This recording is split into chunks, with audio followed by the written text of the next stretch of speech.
మహాభారత యుద్ధం ఎందుకు జరిగింది? కేవలం రాజ్యం కోసమేనా?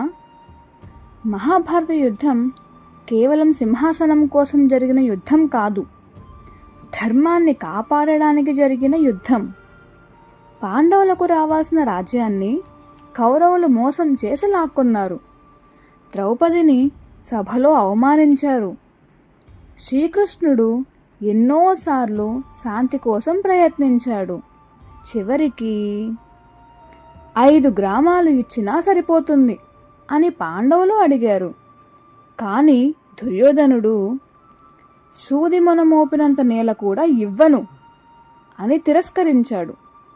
అప్పుడు ధర్మాన్ని రక్షించడానికి యుద్ధం తప్ప మరో మార్గం లేకపోయింది. అందుకే మహాభారతం మనకు చెబుతుంది, అధర్మం ఎంత బలంగా కనిపించినా చివరికి గెలిచేది ధర్మమే.